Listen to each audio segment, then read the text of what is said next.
Good morning to all of you. Recently supreme court का verdict आया हुआ है on the parental incomes as a OBC creamy layer criteria.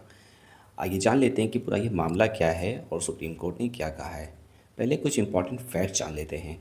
Constitution का article 14 ये कहता है the state shall not deny to any person the equality before the law और the equal protection of the law within the territory of India. Article 14 में दो concept mention है। पहला है इक्वलिटी बिफोर द लॉ, मतलब है कि law के सामने सब बराबर हैं। या आप ऐसा भी कह सकते हो कि लॉ सबके लिए बराबर है, चाहे कोई रिच हो या पुअर हो या कोई इलाइट क्लास का हो या कॉमन क्लास का हो, लॉ सबके लिए बराबर है। इक्वल प्रोटेक्शन ऑफ लॉ बात करता है सर्कमटेंसेस की, यानी कि यहाँ लॉ लॉ बनने चाहिए तो यहाँ पर अकॉर्डिंग टू द सर्कमटेंसेस बनने चाहिए। जैसे आपने देखा होगा कि there is a concept of the reservation for the weaker section, तो यहाँ पे वीकर सेक्शन को जो रिजर्वेशन है वो इसीलिए कॉन्स्टिट्यूशनली वैलिड है because of the equal protection of the law. Okay. Article 15 clause 4 कहता है the special provision for the advancement of any socially and the educationally backward classes of the citizen और for the schedule caste and schedule tribes, यानी state चाहे तो special provision बना सकती है for the development and the promotion of the socially and the educationally backward classes, schedule caste and schedule tribes. Article 15 clause 5 कहता है it provides the reservation for the SC, ST and OBC in the educational institution including the private institutions। देखा होगा कि educational institutions में there is a concept of the reservation for the SC, ST and OBC, तो ये इसीलिए है because of the article number 15 clause 5।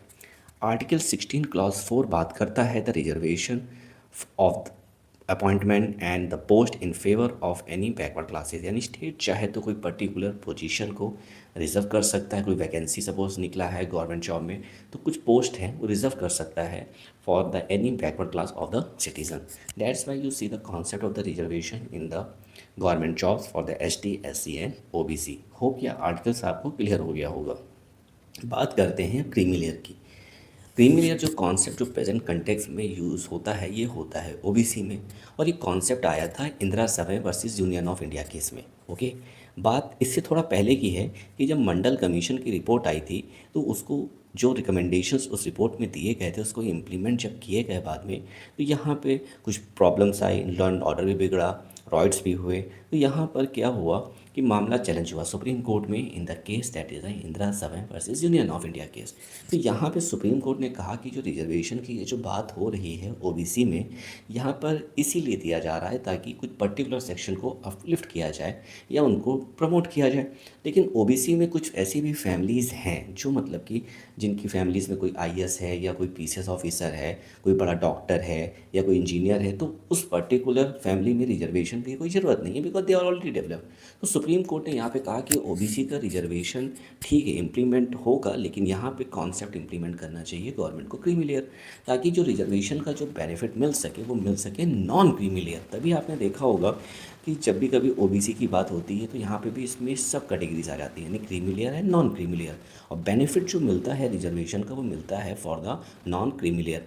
तो after this particular judgment of the supreme court, यहाँ पे फिर गवर्नमेंट ने मतलब कि क्राइटेरिया सेट किया फॉर द OBC कि कौन क्रीमी लेयर्स के अंदर आएंगे। तो यहाँ पे से कि कोई गवर्नमेंट जॉब में ऐसे वर्क कर रहा है या कोई पर्सन कॉन्स्टिट्यूशन पोजीशन को होल्ड कर रहा है, group A class 1 officer of all India services, central services, state service, group B class 2 services of the centre and state, या कोई PSU में है या officer of the arm forces, professional and those from the trade and industries, या जिसके पास property है या अच्छा खासा वेल्थ है, तो ये जो क्राइटेरिया है वो क्रीमी लेयर का है। अगर हम शॉर्ट में रखें, सपोज कोई पर्टिकुलर पेरेंट है वो डायरेक्टली रिक्रूट हुआ ग्रुप A में या प्रमोट हुआ before the age of the 40, तो वो जो चिल्ड्रन है उनके जो बच्चे हैं they can not take the advantage of the OBC quota. ठीक है।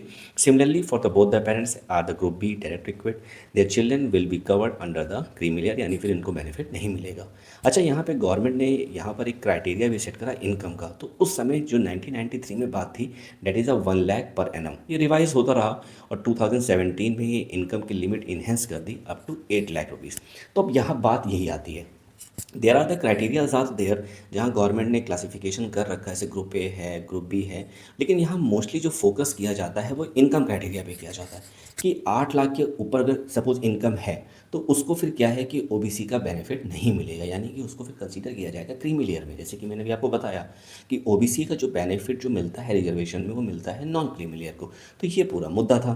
ओके, तो यहाँ पर जो बेंच है, ये hearing the petition arising to the October 14, 2004 letter issue by the department of the personal and training with regards of the creamy layer criteria. Okay, तो यहाँ पे फिर डिस्प्यूट भी होता रहा, गवर्नमेंट ने भी अपना पक्ष रखा, फिर मैटर डिफरेंट हाई कोर्ट्स में भी चैलेंज हुआ, हाई कोर्ट में भी आर्ग्यूमेंट्स हुए।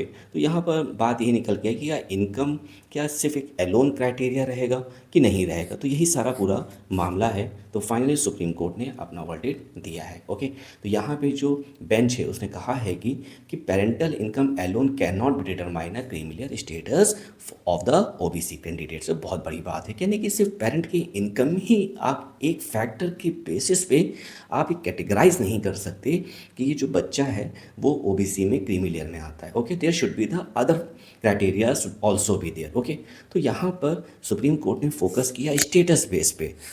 ठीक है, जैसे कि मैंने आपको बताया कि भाई जैसे कि गवर्नमेंट के ऑर्डर में ऐसा क्राइटेरिया आ गया, लेकिन जो प्राइमरी जो फोकस जैसे चल रहा था वो इनकम पे चल रहा था, तो यही मैटर था। तो यहाँ पे सुप्रीम कोर्ट ने कहा कि status base is very important. Okay, तो creamy layer determine is a status base not purely on income base. Okay, तो यहाँ पर कहा कि कुछ पेरेंट्स हो सकते हैं जिनका पोस्ट ग्रुप ए है, बी है, सी और D, not just a income, ये स्टेटस है। सपोज जैसे ग्रुप ए और ग्रुप बी में है और कोई ग्रुप सी और डी में, तो ये बात कर रहा है एम्प्लॉयमेंट स्टेटस की बात कर रहा है, कोई पोस्ट कैटेगरी की बात कर रहा है, उसको कंसीडर करना चाहिए, ना कि सिर्फ इनकम की बात। ओके, तो यहाँ सुप्रीम कोर्ट ने ये भी कहा कि हो सकता है कि कभी कभी क्या होता है कि कोई गवर्नमेंट में कोई लोअर टीयर में कोई पेरेंट्स जब वो किसी बच्चे के वर्क कर रहे हैं, ठीक है, उनको ओबीसी का रिजर्वेशन का बेनिफिट मिल रहा है। Okay, because of parent post is there, लेकिन हो सकता है कि बाद में उनकी सैलरी बढ़ जाए। कभी कभी क्या होता है ना कि इंक्रीमेंट लगता रहता है, तो आफ्टर द 10 ईयर्स और आफ्टर द 15 ईयर्स तो इनकम हो सकता है कि लिमिट 8 लाख मतलब कि क्रॉस हो सकता है। तो यहाँ पर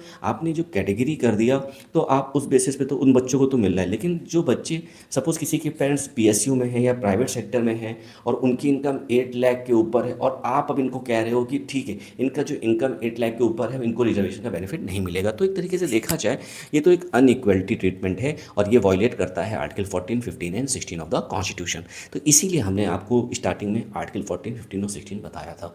तो अब आपको मैटर क्लियर हो गया होगा ना कि यहाँ पे सुप्रीम कोर्ट ने कहा कि जैसे भाई ये तो एक तरीके से देखा जाए तो कॉन्स्टिट्यूशन वायलेट हो रहा है, तो ऐसा नहीं होना चाहिए। ओके, तो सुप्रीम कोर्ट ने जो अभी पर्टिकुलर वर्डिक्ट दिया है कि अब देख कि जो ओबीसी रिजर्वेशन जो एलिजिबिलिटी है, ठीक है, specially for the children of the PSU employment and the private sector, तो यहाँ पे सिर्फ सैलरी बेस पे नहीं होना चाहिए, यहाँ स्टेटस भी देखा जाना चाहिए। ओके, क्योंकि जैसे कि मैंने आपको बताया कि यहाँ पे सैलरी पे ज़्यादा फोकस किया जा रहा था। अब देखते हैं आगे गवर्नमेंट क्या इनिशिएटिव लेती है।